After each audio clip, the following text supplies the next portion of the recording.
I just wanted to introduce myself really quick. I'm Chloe. I work for Climate Generation. I'll be helping with tech today and answering questions, anything in the chat.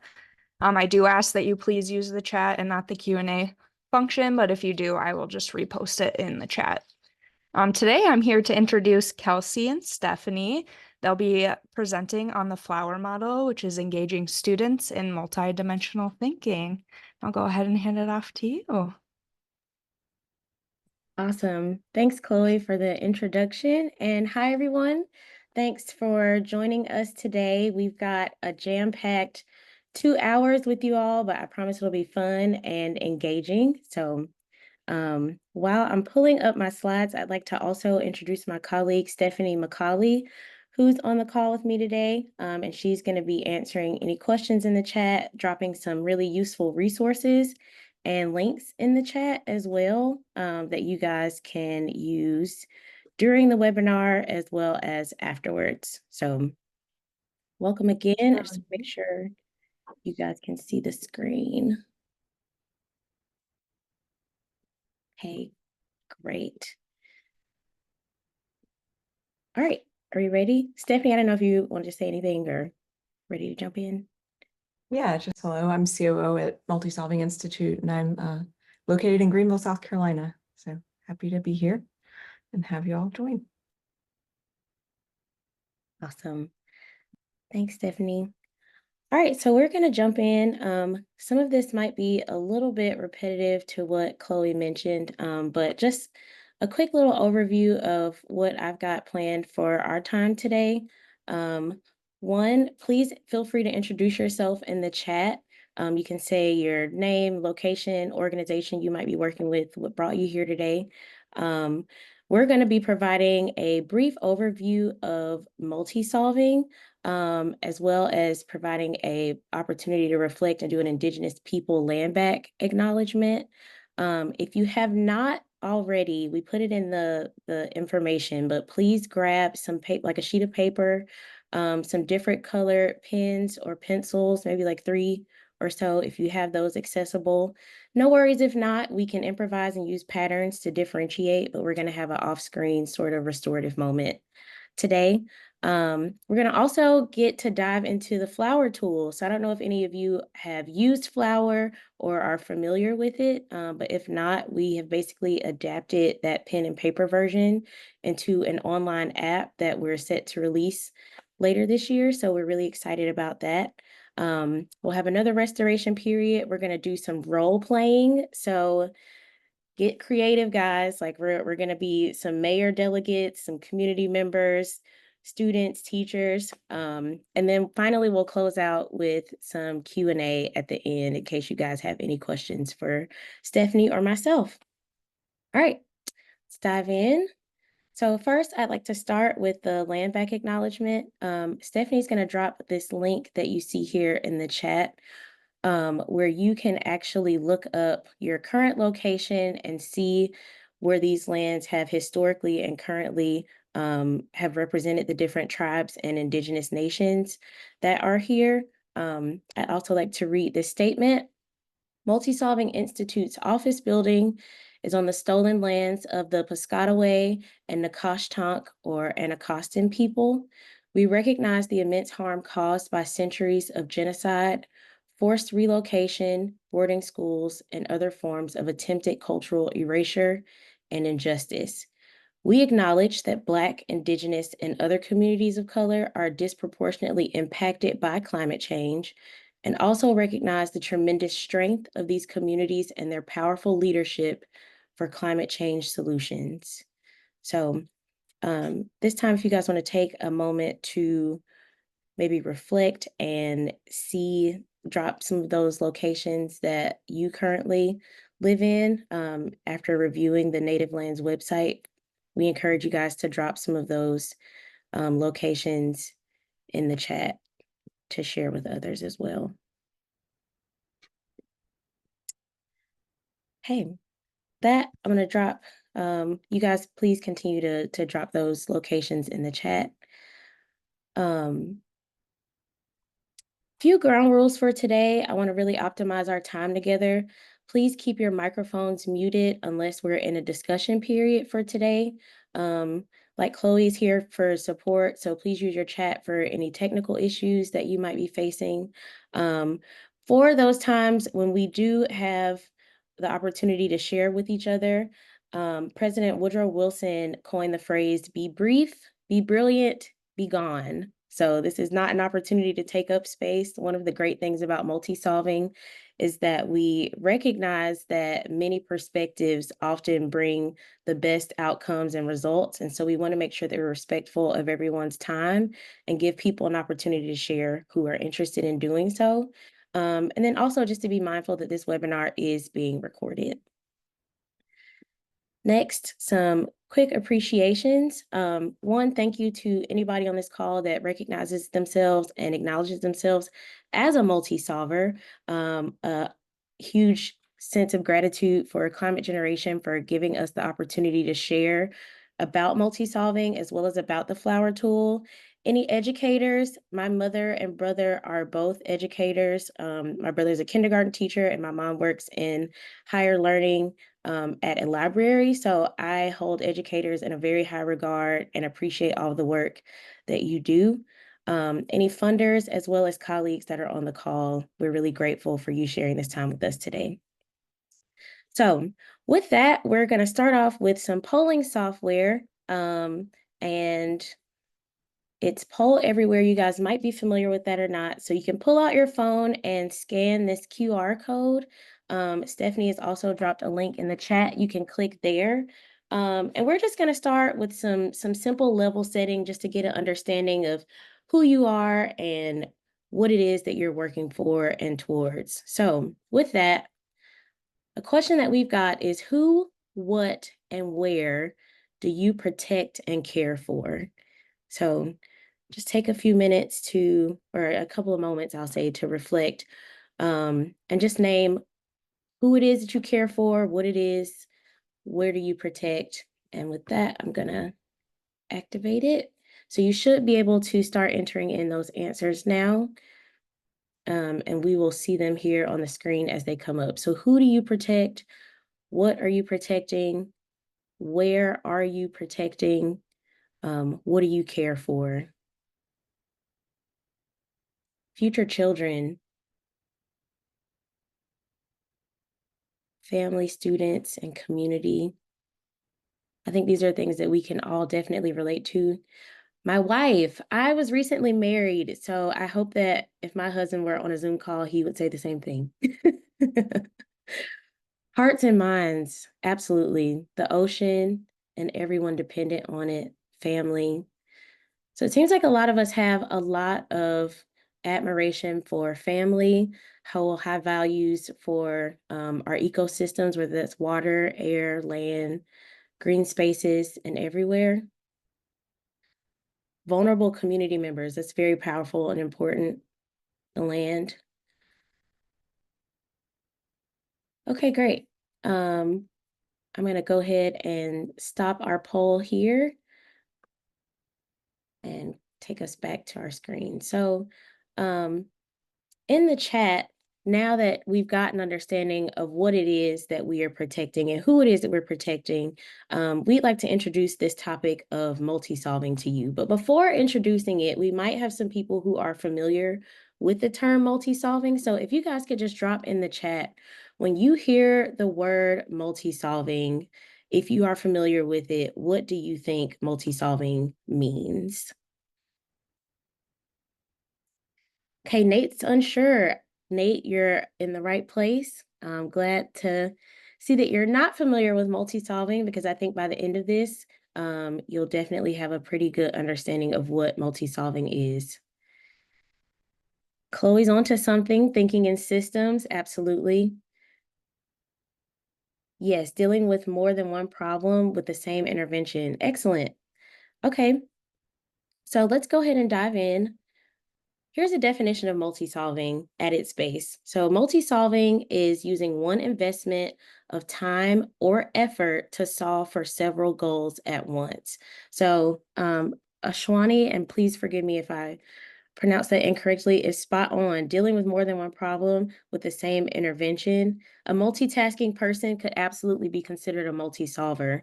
So what we like to think is this is the core tenet of what multi-solving is, right? Is how can we take one project, one investment, or one thing, but bring in multiple benefits to that community or to that environment or space. Multi-solving is also done in a way that improves equity. So I want to take a moment here to pause because equity is a very important tenet of multi-solving. And I think that it'd be good for us to level set a good definition of what equity means, particularly when we speak about multi-solving. So some of you might be familiar with this graphic. I know that I've seen it a lot of times, a lot of ways. Equality is the idea that everybody has equal access to the same resources or platform, but that doesn't mean that everybody still gets to see all the benefits, right? Equity means that resources are in place for those vulnerable people or people who really need it most. The reality, unfortunately, is that some of the times that the people who are further back on the chance to really have a head start have to climb even further, and people who have a privilege or have an advantage have access to way more resources. Liberation is the ultimate goal. I think if liberation were a true and full fact of our reality, I would have worked myself out of a job at this point. So we're not at the point of liberation yet, but I think that's ultimately the goal. So I'll take a moment to provide a definition of equity. It's defined by our friends at Partnership for Southern Equity as equity is defined as to create the conditions that enable just and fair inclusion into a society in which all can participate, prosper, and reach their full potential. So in addition to that, we're actually really excited here at the Institute because Dr. Elizabeth Sawin, who's not on the call today, recently authored a book about multi-solving. And so Stephanie can drop a link to the chat in case you guys are interested in pre-ordering the multi-solving book, which is set to be released in November. But one of the chapters in the book focuses on equity, and equity is actually the only property of multi-solving that's got an entire chapter dedicated to it. And so I'd like to share a quick excerpt from the book. So, what is equity when viewed through a systems lens? I would submit that equity, or lack of it, is a property that emerges from a system structure. The arrangement of stocks, flows, and feedback loops in a system produce whatever level of equity the system displays. The system structure influences whether people are paid equally for equal work. It shapes which groups have access to education, safe housing, and clean water, and which groups do not.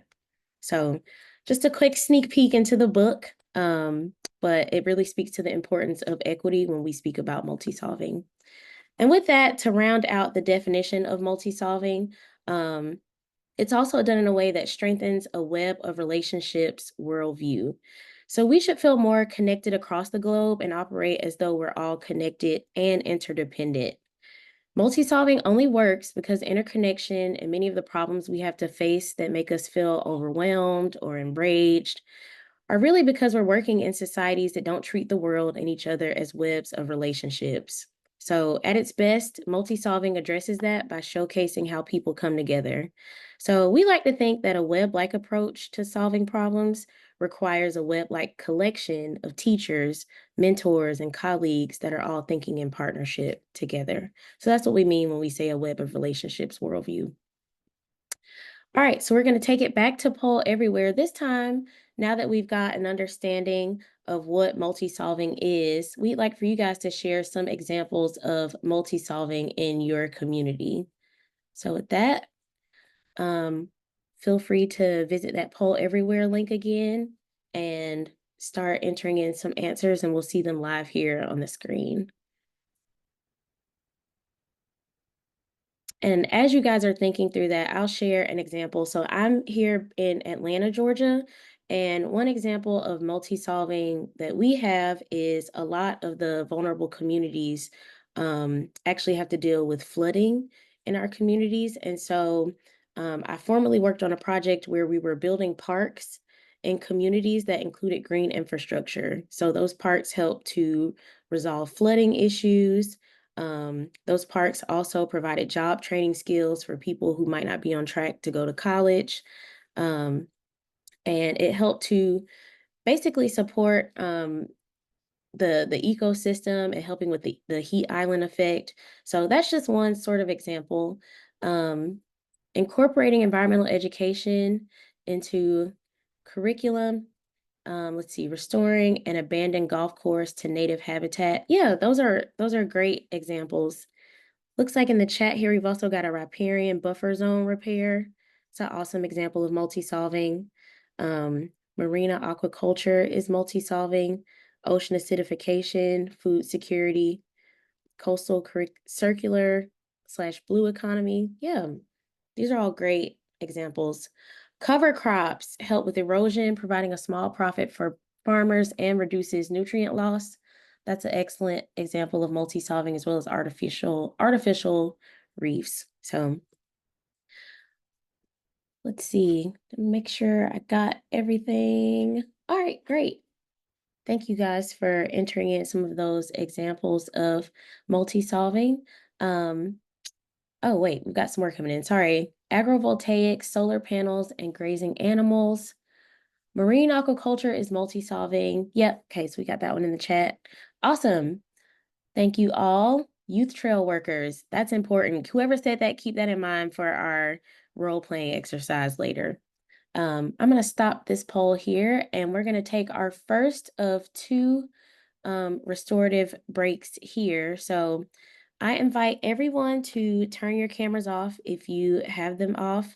At this time, this is when you're going to grab your piece of paper and grab your different color pens or pencils that you're working with, and to get into the mindset of working collaboratively, or to get into the mindset of thinking about flower, I'm going to encourage all of us to create our own flowers. So again, I know some of you have probably been on Zoom all day, so this is your moment to turn off the cameras. I'll stay on and provide some instruction through this period. So everybody, think about a time that you worked with other people. Really reflect on how you felt, what the project was that you worked on, outside factors in your life that may have impacted how you could show up in that space at that time. What were you able to accomplish? Maybe there's a distinct smell from that space, whether it was coffee in the mornings or sandwiches, or maybe you were meeting outside and it was fresh air. Really immerse yourself in that space. And I want you to create a flower that lists at least one benefit that came from you being in that space in collaboration with others. So in case it's helpful, here's an example of a flower that I created in doing this exercise. As you can see, I've got patterns here. In case you don't have different colored pencils, you can use that to sort of differentiate your petals.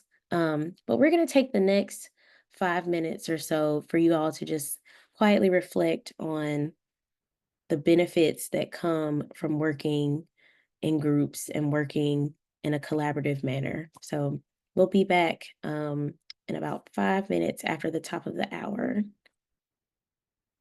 All right, with this final minute, if you guys could start to wrap up your thoughts, and if you'd like to turn your camera back on, I invite you to do that now.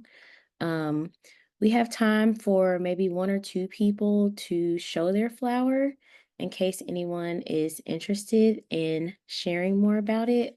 I see one flower from Anna. Maybe see who else. Sarah. I'm sorry if I'm sorry. I'm sorry if I'm mispronouncing your name. Hello, this is me, Saira Khan Afridi from Pakistan. Thank you so much for taking me on board. So it's a very interesting activity, and these days I am working on the project on environment and climate change sustainability. So it's quite interesting and ready to go activity for me. So this is a flower.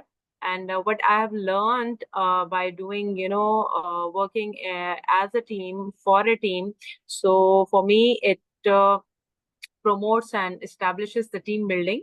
The team effort matters, and then the for the personal development, for the professional development, I have I've gotten the opportunities with respect to the increasing the collaborations and the partnerships, not just with my teammates, but the rest of the contacts that they do have, but I was not in contact with them. So because of them, I am directly in contact with them. So it has increased the collaborations and the partnerships on my part. Other than that, we are able to see the to sow the seeds for new opportunities. So we are able to get the new ideas, and we are able to create new opportunities for one another. And by working in a team, really helped me to have the strategic planning. Whenever like we try to perform any activity and we are in the zero time period of that activity, when we are preparing for some activity or whenever we want to do something. So I have focused that I have realized that our planning is always strategic, because working in a team makes it easier to do things, because we divide the things. The planning is systematic, the learning is systematic, the tasks are divided, so things like that. So strategic planning is being promoted. And also, last but not the least, the time management is very important. So if I'm able to divide the task among all the teammates, so time saving is the most important element that I have found, that we were able to save the time, we were able to complete and deliver the task quickly and easily. Because if I was not able to do something, my colleague or my friend, she was able to take things on board. So this is how the collaborative, we can say collaborative efforts and the tasks matter. And gone are those years when we used to work on the individual basis. If we want to have the success in the real sense, so we need to have the collaboration, we need to build up, we need to have the essence of the team work and the team building. So there are rest of the benefits, and and their list goes on. But Yeah. keeping in consideration the petals of the flowers, I restricted myself up to 5 or 6 petals only. So this is thank you. Yeah, thank you so much for sharing. Okay, does one more person want to share, or should we go ahead, move on? Okay, I'll take that as a no. So thank you so much for sharing again. Now we're on to the fun part. So this is a screenshot of Flower. So what Flower is a tool. It stands for the Framework for Long-Term Whole System Equity-Based Reflection. Flower's been designed, and it's based on different conversations and joint thinking that is needed for multi-solving, and it's done in a way to basically encourage people to have those types of conversations. So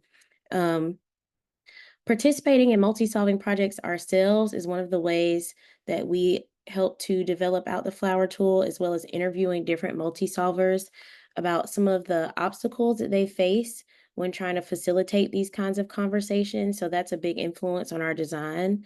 Flower started out as a pencil and paper or a whiteboard exercise, but we found that that was limiting in some ways. So this is how the birth of the online version came to be, because we were hoping to offer more features that, again, highlight equity, and also potentially funding source pieces and some other cool things that we're excited to share. So it's really a tool that's made intentionally simple, because the goal is to inspire more effective conversations and joint thinking. So the best way for us to showcase Flower today, and we're going to break you guys up into breakout rooms in just a few minutes, but before we do that, again, I told you guys to get creative. We're jumping into our role-playing piece. So Stephanie and myself are no longer with Multi-Solving Institute. We are actually members of the mayor's cabinet with the city of Greenfield. Surprise. And you all are members of the Community Climate assembly. So here are some things that you are being tasked with. The mayor's office. Oh, let me get my screen here. Okay, there we go. So you all are representatives of residents from all segments of this imaginary U.S. city called Greenfield. The mayor recently acquired a parcel of land that was near the city center. Your task is going to be to work together in small groups to build upon 3 initial ideas of what we can do with this parcel of land. Now, the mayor is up for re-election, so we want to make sure that the mayor's goals are aligned with the people's goals because we've got to get that vote. Now, we'll be using Flower to support your deliberations when you're working in these groups. So here are some of the goals we're going to outline of the different people that are represented in the room today. The first being the mayor's goals. The mayor's first goal is to reduce the city's carbon footprint. That's something that has been important to all of the mayor's constituents, and she wants to make sure that we are aligned with the people. Also, we want to meet the other needs that community-based organizations have identified. And don't worry about taking notes. You guys are going to be in a workspace that will have these instructions and have all of these goals outlined for you there, so you don't have to take super notes right now. The next group in the room is the Greenfield Community Association.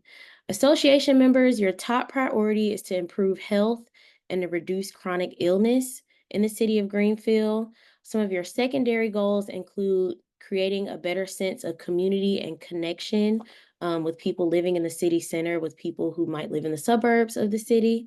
And then also, you want well-paying jobs. So think about how this project or how this space can be activated in a way that can also provide well-paying jobs. And our last group to be in the group today is the Greenville Conservation Commission. They have one goal, and that goal is to protect native pollinators. All right, so all of you can take up whichever group you decide that you want to be once you get in your breakout rooms to represent which organization you want to be a part of. For the sake of ease, we are going to give you guys 3 initial ideas that you're going to be working on. So either this space will become a walking and a cycling path through the parcel, and it'll connect outlying neighborhoods with the city center, or a solar array, also known as having solar panels that can go on the space.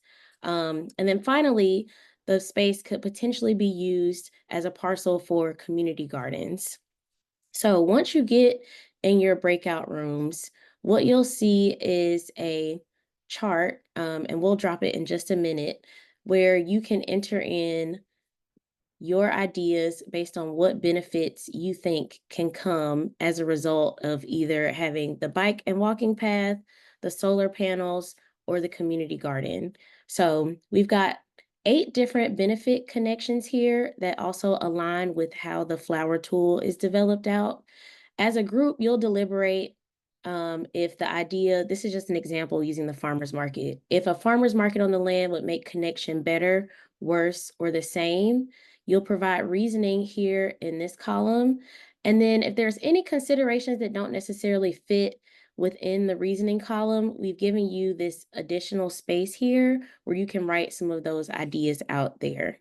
So I just want to make sure everybody understands that you're going to do this not just for connection, but for all of the benefits.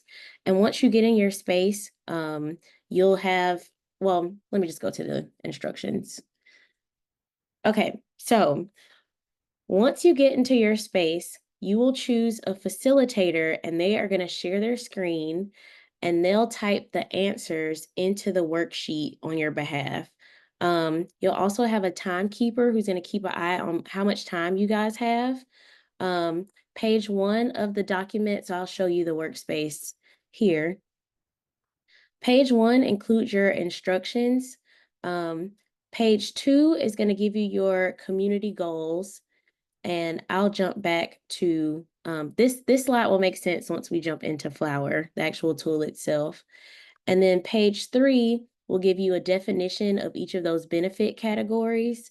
So that includes like, what do we mean by connection? What's included in built environment, health and well-being, etc. And then finally, everybody will have the same example that I just shared with you, and your breakout room number will correspond with the breakout group on the top right hand side of the sheet. So let's see. I'm going to switch us back to our slides here. If at any point you've got any questions, well, sorry, let me jump back. So you're going to discuss this idea with your group members. You've got about 20 minutes that we're going to give you to make the decisions and to figure out what's going to be best for the community. You're going to record any of those additional thoughts on the far right side of the slide. If you have any questions or you get stuck, I believe you can use the help button in Zoom and it will let either Stephanie, Chloe, or myself know, and one of us can jump into your room to answer any questions that you have about Flower. So with that, it looks like we've got about 30 participants. Before we jump into breakout rooms, I want to send everybody a reminder about just some etiquettes and sort of rule of thumb while you're in here. So multi-solving is done best when many perspectives have the space to speak. So as a reminder, in that first or one of those initial slides I shared, be brief, be brilliant, and be gone. So make sure that you share your idea, but make sure you also give others space to share their ideas as well, because we want really collaborative thinking. All right, and with that, Stephanie can drop the link to the workspace, so you guys can all open that up. And then Chloe, I believe, is going to break us out into breakout rooms. Yes, I will do that right now. Great. All right, so we'll see you guys in about 20 minutes. When you see the pop-up to join your breakout room, be sure to click join breakout room. Welcome back, everybody. Slowly making your way back into the room. Sorry, I was in room 6 and I'm in the middle of a big storm here. So I kind of got booted out. I tried to get back into room 6. So sorry about that, everybody in room 6. No problem at all. I know people, sometimes the breakout rooms kick people out, so it's not always your fault. Sometimes it's the technology.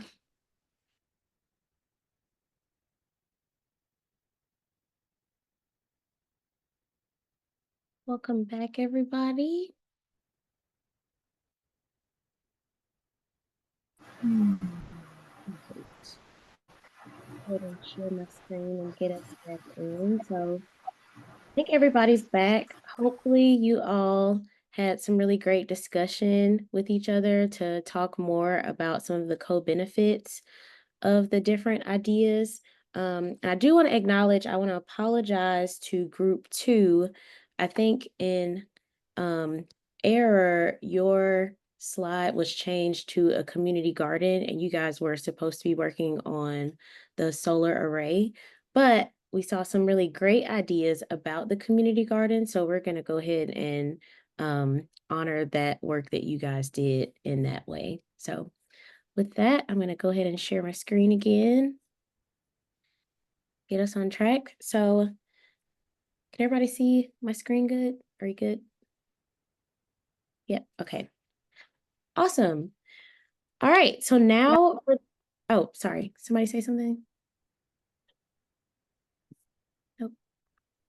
Okay. All right.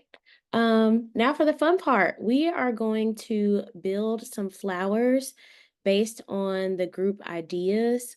We're not going to be able to make 6 different flowers to represent each of the groups. Instead, we're going to sort of aggregate the ideas from the groups that focused on the bike and the walking path, the solar group, and the community garden group. So as a reminder, the mayor's priorities for this group or for this parcel was climate protection and other needs identified in community organizations. The community association's goals were well-paying jobs, health and well-being, and increased connections. And the Conservation Commission group had one goal to protect pollinators, which we'll say that that falls under biodiversity. So with that, let's jump over to our flower tool. So this is the opening screen of Flower. And I'll sort of orient you guys through how the flower tool would work in case once we release it, you'd be interested in using this in your classrooms or communities. But here on the opening screen, there'll be a link to the user guide that you can use, as well as a link to take you to the Multi-Solving Institute website. So where do we start?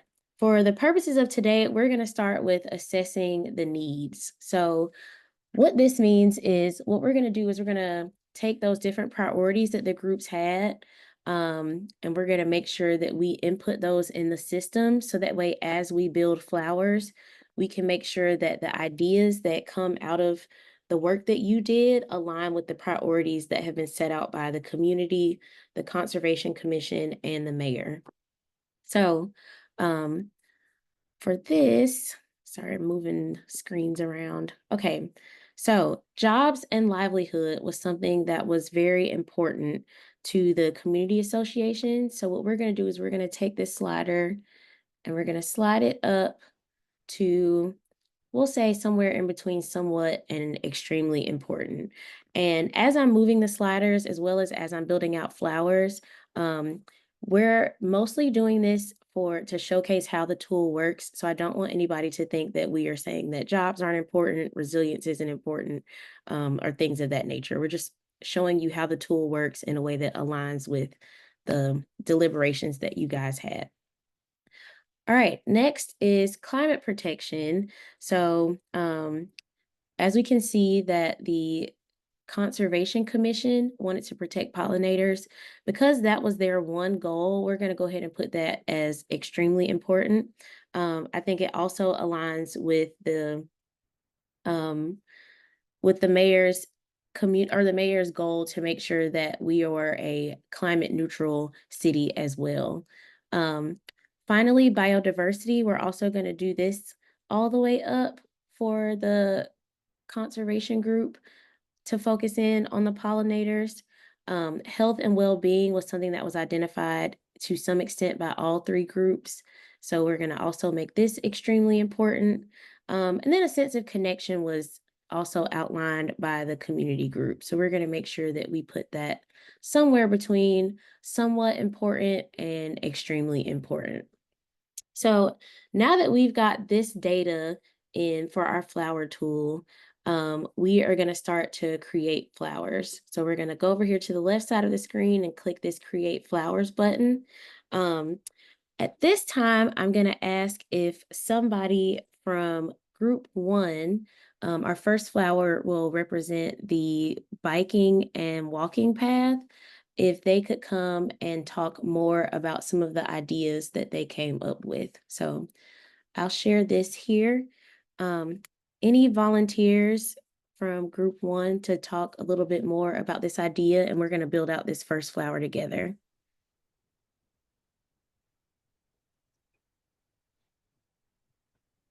All right, if nobody else is going to do it, I'll do it. Thank you, Joe. Sure. We just thought basically most everything that we discussed is in the reasoning. And then we had some additional considerations and concerns.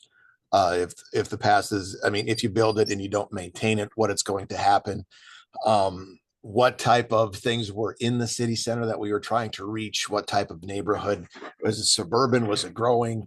Was it not? So that was that kind of stuff. But as far as the benefits, we found most everything with a walking and cycling path had a benefit to it, at least of some sort. With the food and water, we didn't see any deterrent. We didn't see much of an improvement. But again, that was one of the things where we were mostly discussing what was on either side of the path without truly knowing what that was. This is kind of where we are. If you guys have any questions about what we were thinking, I'd be happy to answer those as well. But there's the data. Okay.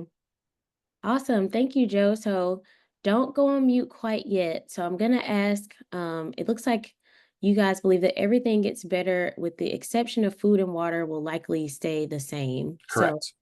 with that in mind, we are going to start with over here on the left side, we're going to scroll down to connection.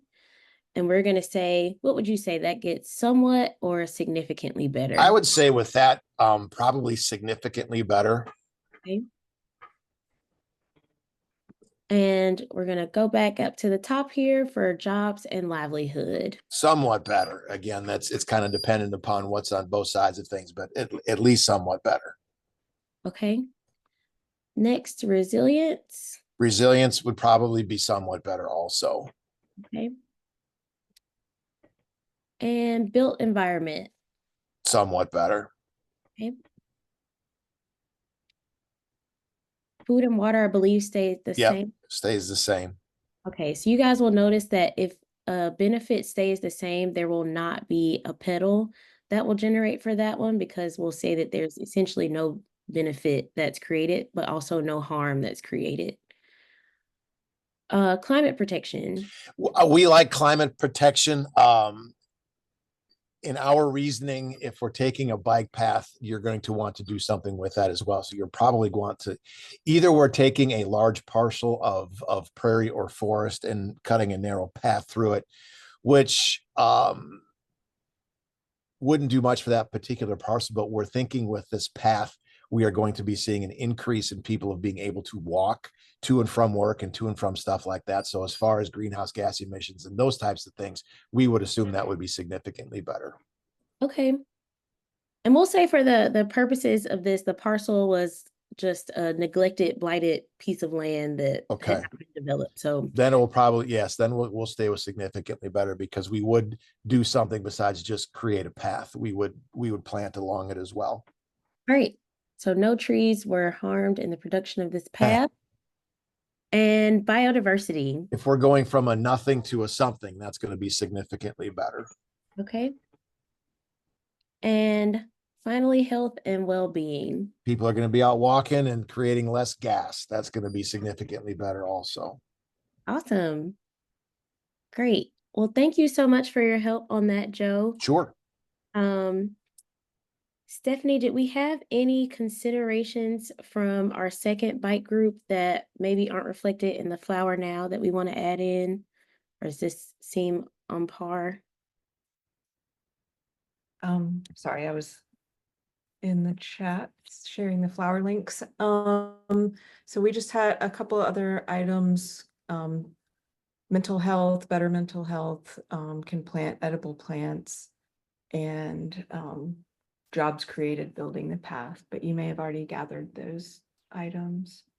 We'll add in, since there's an idea about planting edible plants, we'll put that there's a little bit of a pedal here, a budding pedal for food and water access there. So great. All right, thank you to Joe for participating, and thank you to the groups that focused on the bike pedals, the bike paths and the walking path. So this is our first flower here. Now we're going to add a second flower, which is going to focus on the solar array. I believe that was group 5 who had the opportunity to talk about that. So could we get a speaker from group 5 here to share a little bit more about your ideas?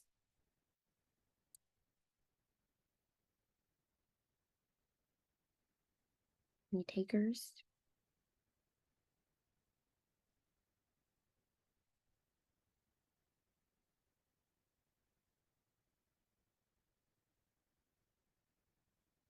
Okay, looks like we don't have any group 5, and that's okay. I'll go ahead and walk through this, and you guys can let me know if I'm off with my interpretation of what your discussion was.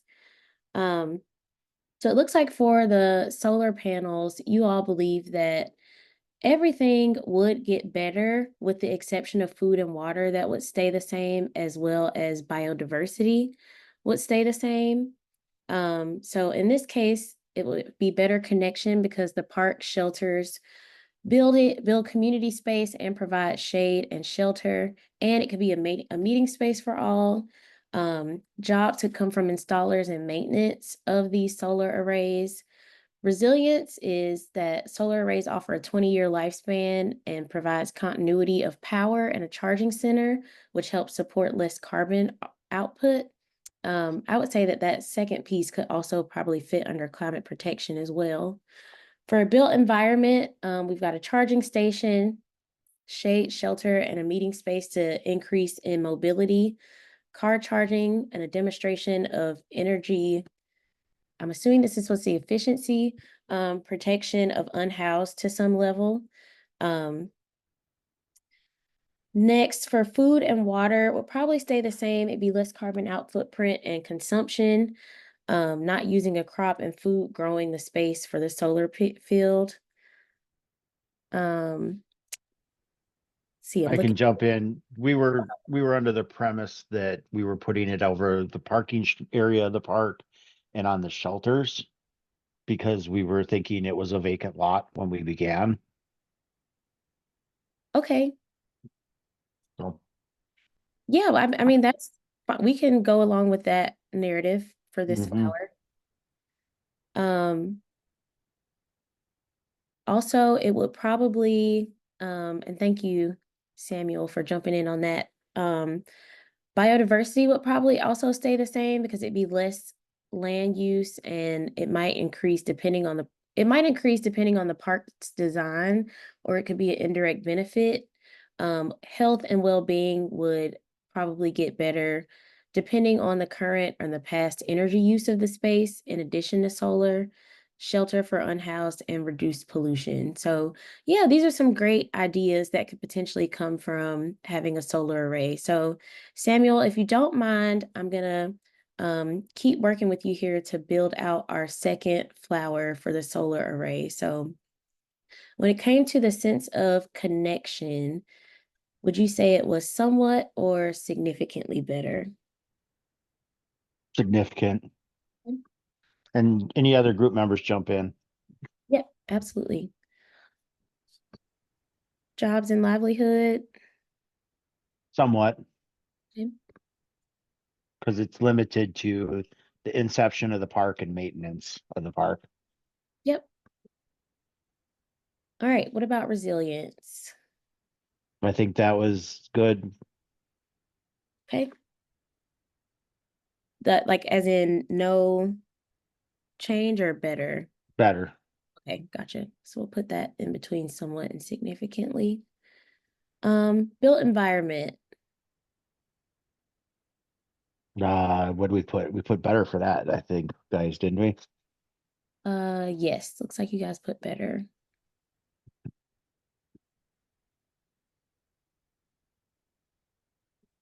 Okay, and food and water, I believe, had no impact. No change, but you know, it was a net zero when we spoke through it. Okay. Climate protection. Yes, much better because it allowed energy efficiency and pieces like that to happen. Okay. And biodiversity. No net change depending on the design of the park. Okay. And health and well-being, finally. Better, much better. Okay. Because Awesome. we were citing all the coal plants in some regions of the world. That's a very good point. And we'll keep that in mind, not for a feature of flower that we'll be able to showcase today, but a part 2 of what we'll be doing today will help with this, help with that implication. So thank you guys for making that point. I think that group 5 might have been the only group that worked on solar arrays. Is that right? Let me just double check. Looks like we've got community gardens. Yep, and the community garden here. Okay, great. Thank you for your help, Samuel. Next, last but certainly not least, we are going to build our third flower out, and this will be based on a community garden group. So I believe group number 2 by error worked on community gardens, but it looks like you guys had a lot of great thoughts. So does anybody from breakout group 2 want to join to talk a little bit more about that, or somebody from group 5? Or sorry, not group 5, group 3. Sorry about that. I can speak about group 3. We Okay. we Awesome. went a little overboard. It wasn't just community gardens. We were like, why don't we just throw everything in there? So we built the space out to our dream space. Lovely. Well, tell us more about this dream space that you guys built out. So we looked at this space as a multi-use space that would be trying to hit the markers for each of the groups as best as possible, keeping in mind that the mayor is really looking for connection, place of connection, and the community groups are looking for also various other things. So the community garden, we figured we could include solar pavilion. So it would be solar panels that were elevated so that they provided shade and could be a power source for like a stage or a concert performance space. And it would be accessible. We're imagining this to be a really big space. So it would have a walk and bike path on it as well, and a pollinator meadow in areas that were less desirable to gather, but would still provide pollinator location. And then the pollinators would also help support the community garden. And then we would also include a rainwater garden to slow storm water. So a little bit of everything. Awesome. Thank you, Sita, for explaining this dream space. It does sound like a dream. So let's go ahead and get this built out as a flower. So for this, we're going to start off with connection. Do you guys think that this project would make connection better, worse, no impact? What are your thoughts? We felt it would increase connection quite a bit. The space in our vision was unoccupied and unused as it was, so it would improve connection significantly. Okay. And how about jobs and livelihood? We basically thought it would do great for that too, because of creating the space, installing solar, also having audiovisual people to manage programming and marketing for the space, and then folks who would also manage the collection of recycling and compost and all of that. So there'd be several opportunities for jobs. Awesome. Thank you. All right, how about resilience? We definitely felt that it would support resilience as well, because it would support rainwater collection, which would prevent flooding ideally, and what we envision to be an urban setting. And it would also increase green space, which would provide like a reduction in heat for the community. It would lower the temperature and create a little bit of climate resilience there. Yeah. Anything else? I know I want to make sure other folks can speak up from our group, but anything I'm missing. Let me just look at our sheet. Anything else? What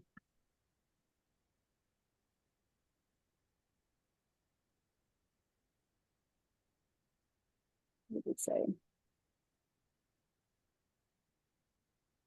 Fawn, did you want to jump in? I know you had some great things that you were adding to the resilience aspects. So for the built environment, we're putting in trees, and we have a pollinator garden, and the green plants, of course, release oxygen and they cleanse the air. So this is a health benefit that's very high when we get to that later on. But it's also that the built environment is green. There's solar panels, there's shade, and there's biking paths. So that it invites people to get out into nature and to be part of the community, maybe to attend a concert or something, or they're going off to the food garden. So in terms of built environment, I think that it's very significantly better than some vacant lot. Okay. And Thank- let's see, what's the next one? Food and water, we're going to be a community garden.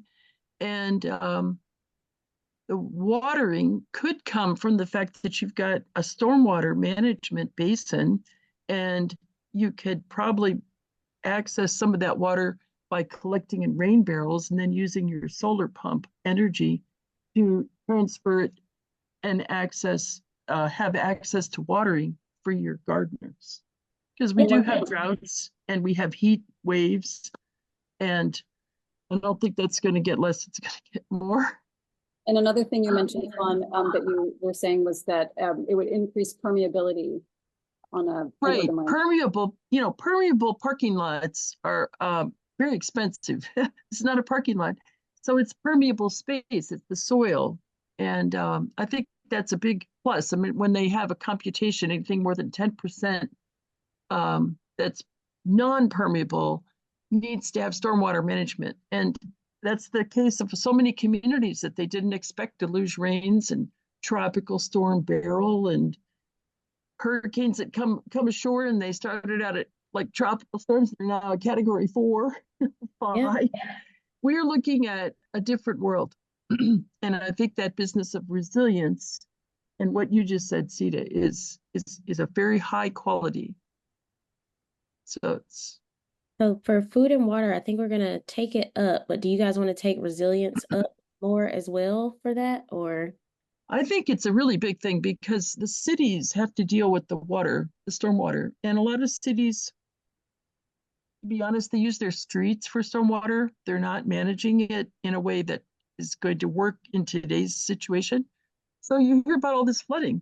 You hear about all this flooding. Look at New Hampshire and places that, well, I don't know. I don't know what you'd say about the municipal government that they didn't do things to manage it, but I think we just don't realize how things are not just episodically like a disaster, but it's a changed situation. Yeah, The absolutely. Midwest, where I'm at, is going to have more rain just per year, and then deluge rains. So erosion is a big concern. The soil is your money when you're a farmer. We mentioned meadow that's enough. space. Meadow I'll stop space talking. that would provide resilience for stormwater, also provide heat capture. So I think, yeah, that's fair. And then food and water. Where are we now? Climate. So we're under climate protection. So Sita, that last comment, are you saying that that goes under climate protection or more under resilience again? I Well, I think, think it's both. I yeah. really think so. We have to adapt. You can't just sit around and say, oh, and then the next time, we have to adapt. Absolutely. So I'm going to go ahead and put climate protection as significantly better. And then for our last two, biodiversity and health and well-being, what do we think about biodiversity in the case of this project? Vacant lot, yeah, Sita's right. Significantly better. Yeah, so in this case, we were saying it would increase biodiversity significantly. So it would bring native plants, local food source for humans and pollinators. So we expected that that would increase biodiversity significantly, also bringing birds and other types of animals to this otherwise unused space. Awesome. Thank you. And health and well-being. So here we wrote, improves air quality, reduces stress, provides community connection and mental health break. You could have like yoga, tai chi in the park, on the green. Yeah.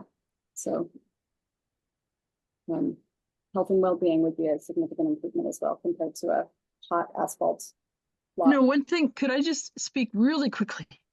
I just took yesterday about how Native Americans talk about beings. They don't say natural resources. They don't do that. So I think this is going to create a health and well-being to connect us with living creatures and with the living sort of, the physical situation. This is a place that will invite people to stop and go, oh, that bumblebee is pollinating a tomato. I love tomatoes. Thank you, bumblebee. That's what I want to say. think Very it's a spiritual thing. We're going to help people connect to caring for the earth. Absolutely.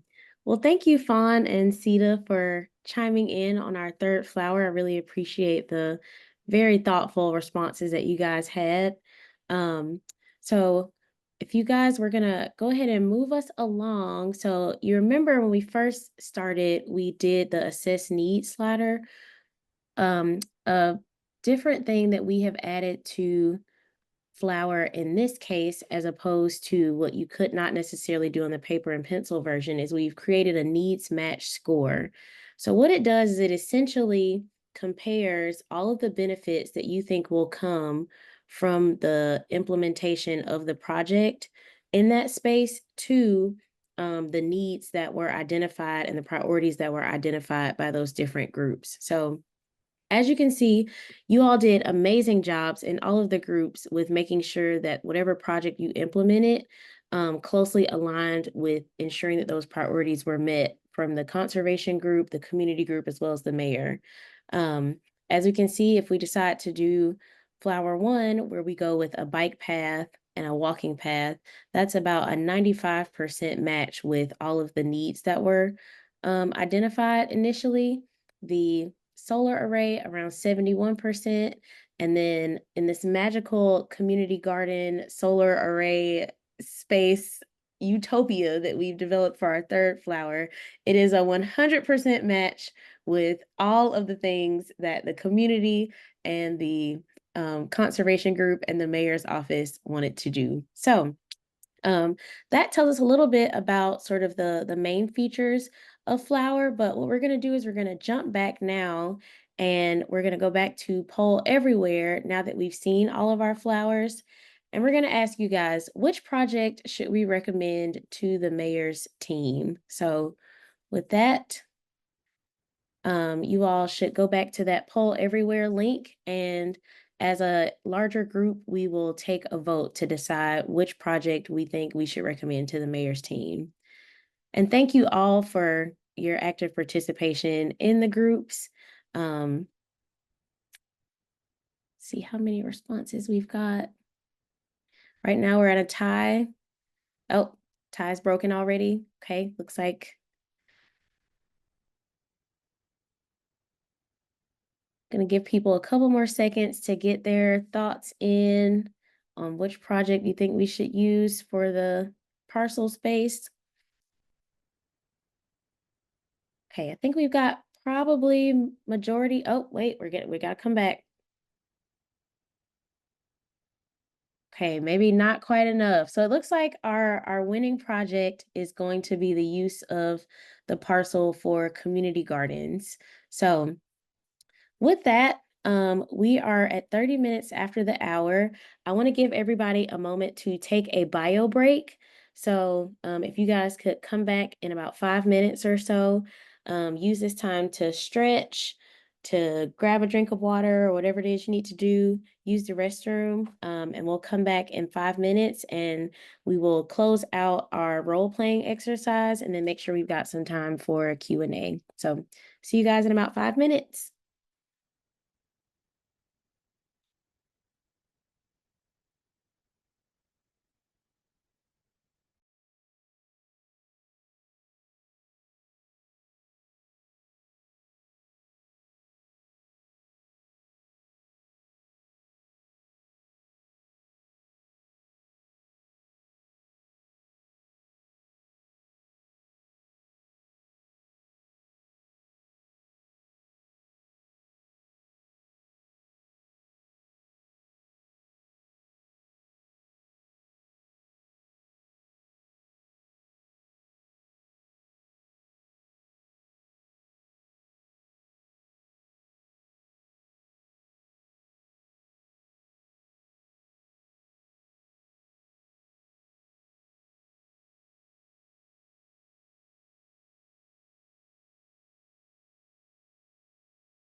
About 1 minute left for those of you that are still here with us, and then we'll get started in a minute or so.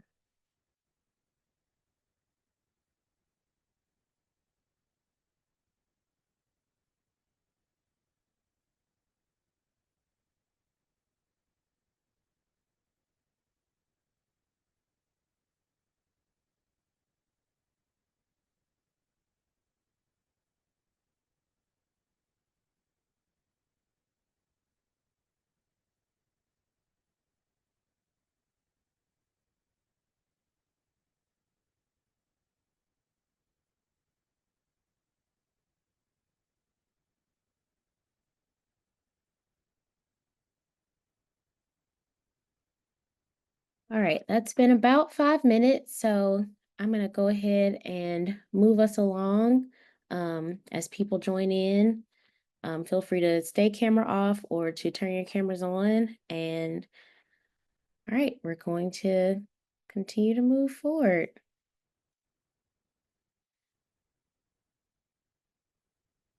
So as your final duty on this community task force, we are asking you all to take into consideration how we can do a more equitable proposal piece for what we're working on. So it looks like our winning proposal was the community garden, solar panel, bike path, walking path, utopia. And what we'd like for you all to do now is to consider that the mayor has campaigned on increasing equity in Greenfield. The parcel is in a historically disinvested part of the city.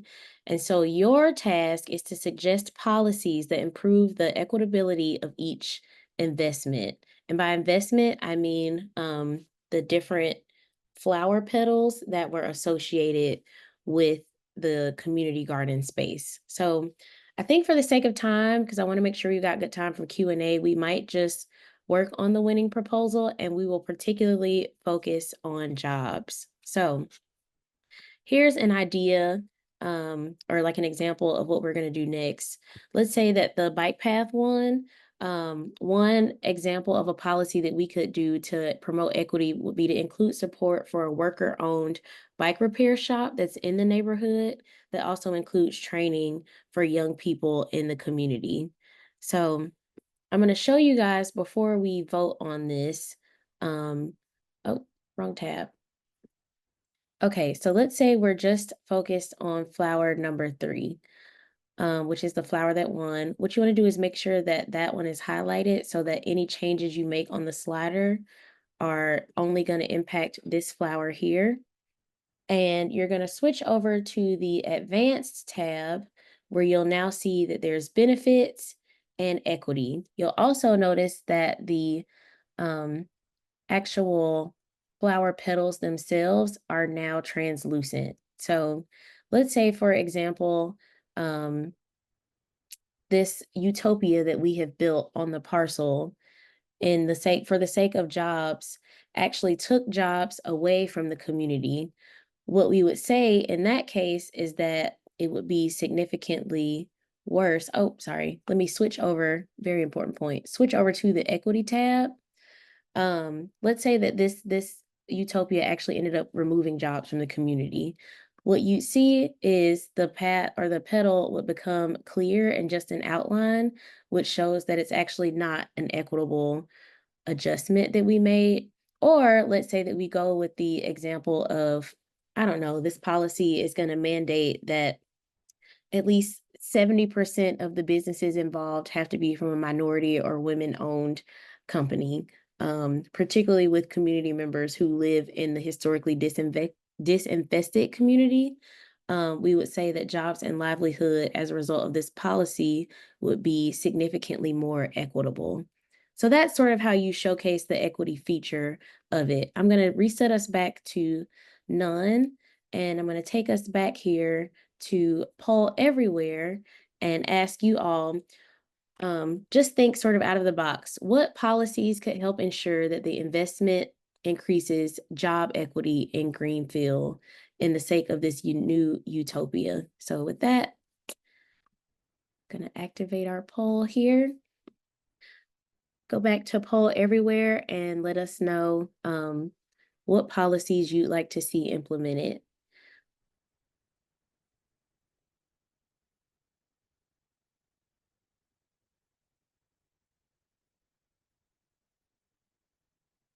Pay an actual living wage. Emphasis on actual, I love that. Paid volunteers for the garden, absolutely. Meritocracy-based job access, that's a great one. Reasonable working hours, absolutely. So I'm going to keep the poll open, but I'm going to switch us over solar installation and maintenance internship program for the youth, transportation support, jobs for people with special needs. Absolutely. So based on, let's say we decide to implement in particular the solar installation or maintenance internship program for youth.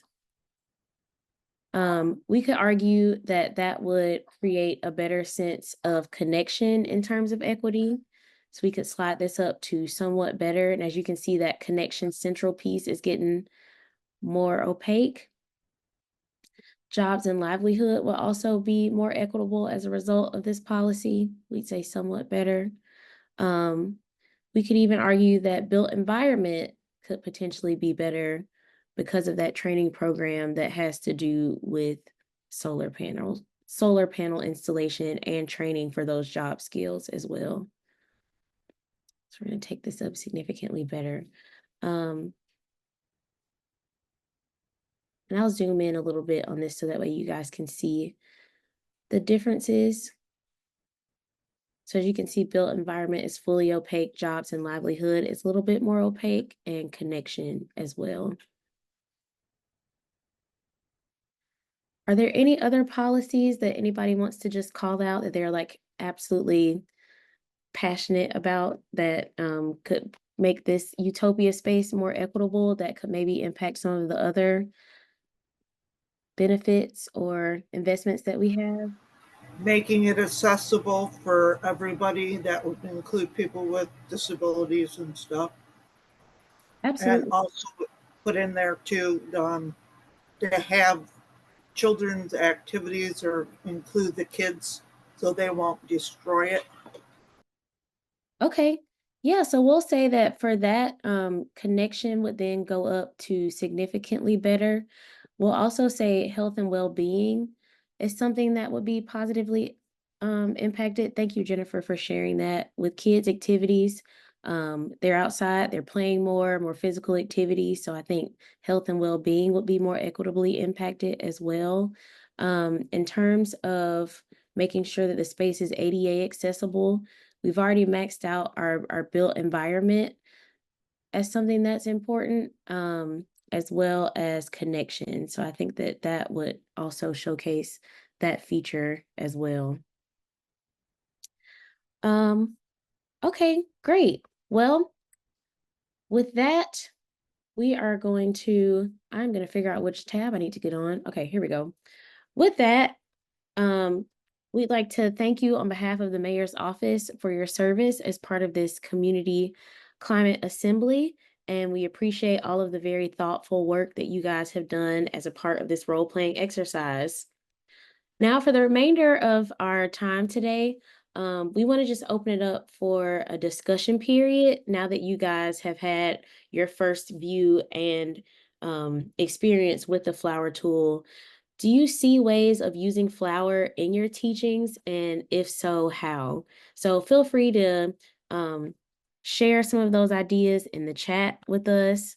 You can also, if you are interested, come off of mute or use the raise hand feature maybe, so that way we can call on people to go in one by one. We'll do that for the next 5 minutes or so, just to discuss, some of your first initial thoughts about the flower tool.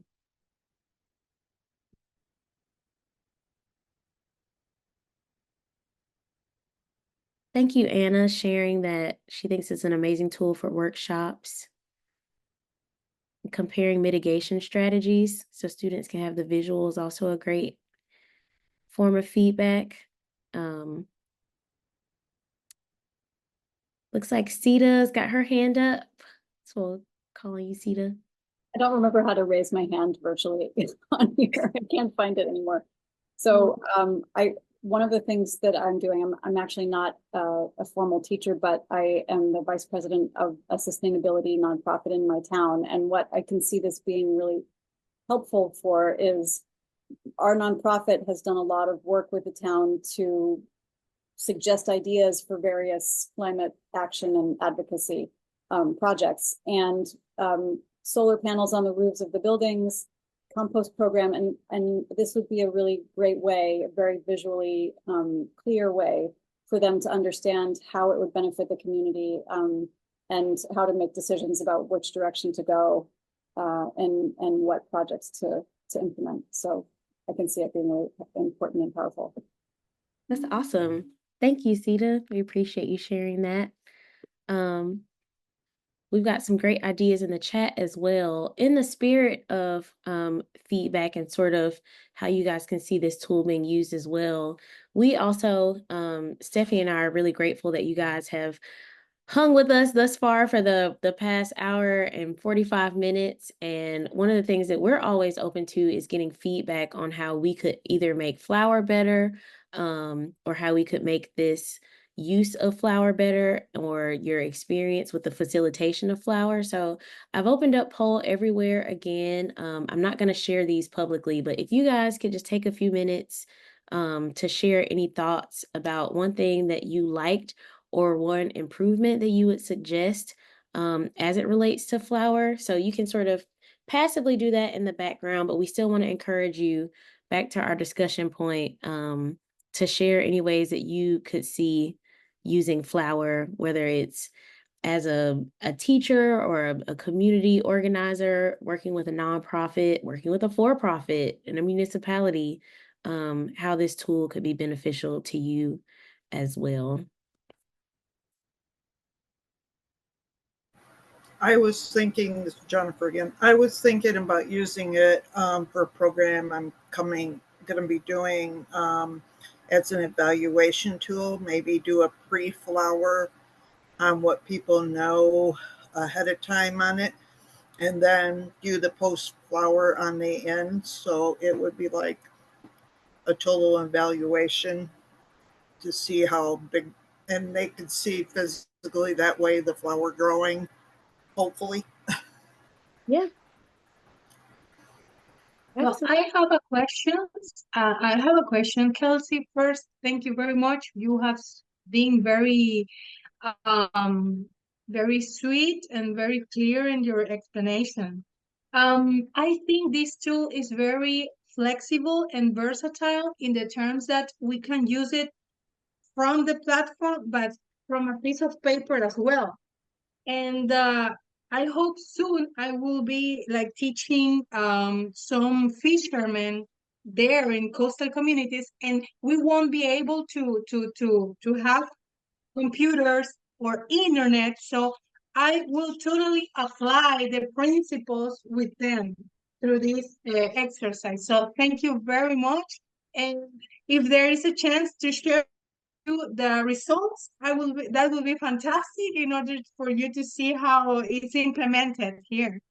Yeah, absolutely, Anna. Thank you so much for those kind words and for sharing your excitement with us. I think that we would welcome any of you guys once we release the flower tool to share some of the outcomes of using flower and how it's been able to make an impact in the spaces where you're working. So in the spirit of staying connected, we want to make sure that you guys do know, again, like I mentioned earlier today, we've got the multi-solving book that is coming out in November.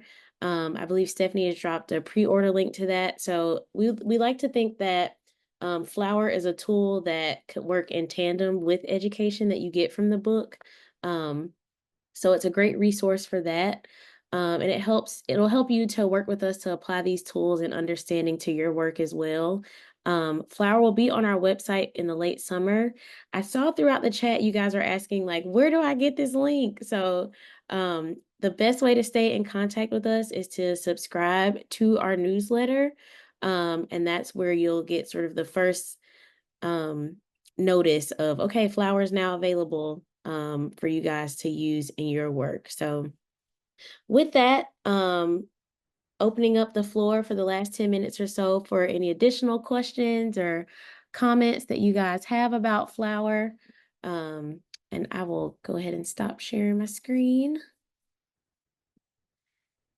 And I also just want to take a moment to thank you all before we jump into questions for sticking with us. This has been an awesome group that has had some very big ideas. And so we hope that once Flowers release, you guys can use this tool to support the work that we're doing, but also so that we can support the work that you're doing to really make sure that we're focused on equity, but we're also focused on multi-solving. So I don't know if I have the ability to do this, but I'd like to say that you all are now multi-solvers because you've got an understanding of what multi-solving is and one of the prominent tools that we use to really get that idea across. So with that, the floor is open, and thank you all for joining if you've got to jump, but happy to answer any questions for those that want to stay. Thank you so much. This has been very informative. I was going to ask the question, is this free or is it fee-based for educators to use? Yeah, so our goal is for this to be a free tool that people can use, again, with a focus on equity and a focus on accessibility. It wouldn't feel right to charge educators for this. We are thinking through business development plans and ways that we can make sure that we are also, supporting ourselves with the development of these tools. Although the tool is free, there will be a space for you to almost like register your event. So with that, you could share the impacts of using the flower tool in your space. And with that information, when we can show positive impacts of this tool, we can take that to funders to write grants and to get more funding to help support the continual maintenance and build out of the tool. So a long answer, but the short answer is yes, the tool is free. I was also wondering, I know most people on the conference are school teachers, but I am actually an informal educator. And I work with a lot of community centers and a lot of farmers markets and stuff like that. Can I pass this tool on? Is that okay for them to use it as well? Yeah, absolutely. So the tool, our goal once it's on our website is that anybody who can access the tool, that they can use it. It's not just built for in a traditional classroom setting. Like this could be used here in Atlanta. We have what we call neighborhood planning units or NPUs, where community members will come to the same room as municipal partners and talk more about work that needs to be done. So you could use it in that space. A farmer's market with farmers. The goal is it's built intentionally simplistic so that it can be used across multiple communities and silos.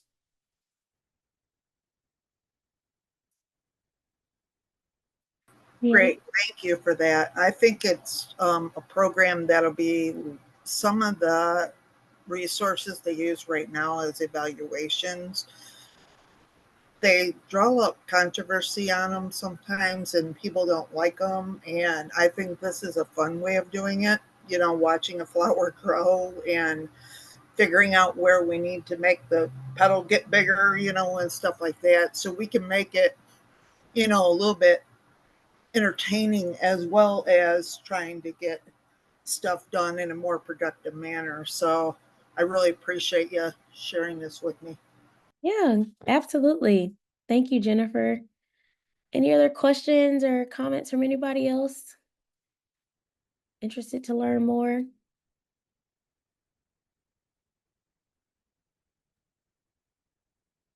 Vaughn, it looks like. Yeah. Working with preschoolers and young children in our preschool, we've got 150 students for our church in this preschool, and it's rated 5. It's a top-notch Maryland rated preschool and has earth care objectives. But the thing I'm really coming away with is that this is such a, like you said, it's almost entertaining. Someone, I don't know who's talking, but it's entertaining. But it's colorful. It's got the things that you could kind of build a flower with the classroom. You could build it with petals that all the color. You know, I remember hearing about this a few years ago. That maybe I went to one of your flower things a couple years ago.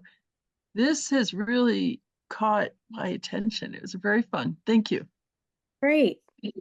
Thank you so much, Fawn. We appreciate that. I want to say something, Kelsi. Yeah. It would be more of a comment, of course. I already, like, I'm fond of flowers. I already love flowers.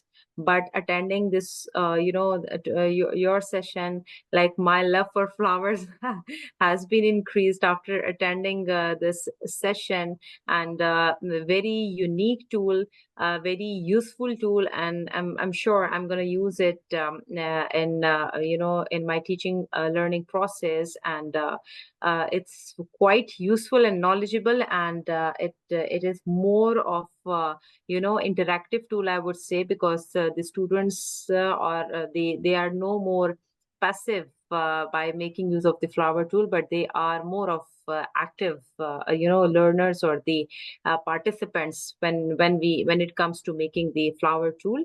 So hats off to you. Keep it up. And the incorporating or merging the concept of multitasking by making use of the flower tool is one of the best things that I have learned today. And I'm gonna use this tool in my teaching learning process. And of course, I'm gonna sign up for the newsletter for this multitasking institute. So thumbs up from my side, from Pakistan. Thank you.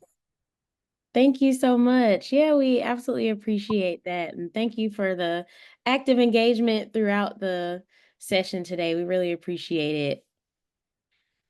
Looks like we've got about 4 minutes left. So for any final comments, questions, and again, if you're on poll everywhere, that's where we're also getting some of that feedback too. And it looks like Climate Generation also has a session evaluation. So please make sure to fill that out. I have not done it yet, but I will make sure to upload our resources on the Padlet website, so that way you guys can Hear me? do it there. Hello, Miss Bowen. Yes. Okay. I inspire with the new skills, and I using the 3 flowers in my classroom. Thank you, Oh, awesome. Bowen. Okay. Yes. Thank you so much. I have a problem with chat. Okay. Gotcha. Amazing. Okay. Good night. Bowen. Great. Thank you so much. We appreciate you joining. I have a quick question, Kelsi. The fact that this is about equity inclusion, and you used a composite, a daisy center, petals out, and then they can be bigger or smaller, and that wonderful tool, that was amazing. Is that original to the idea? Because it's equity inclusion built into it. It's a I just thought it's not like some flowers are bilaterally symmetrical, snapdragons, lips, and all these different things. But this is it's what everyone's saying. It's amazing. It's very good. Thank you. Thank you. Yeah, I think the design of the tool, and Stephanie, feel free to chime in too on this. But I think the design of the tool was very intentional about making sure that that equity piece could be shown, since it's a central pillar of multi-solving. One of the positive benefits of having it in the app versus doing the paper and pencil version is that you can show that sort of like, is this somewhat beneficial, super beneficial, like to really show that growth of impact. And so I think that that's one of the like intentional features of the design for the online version of it.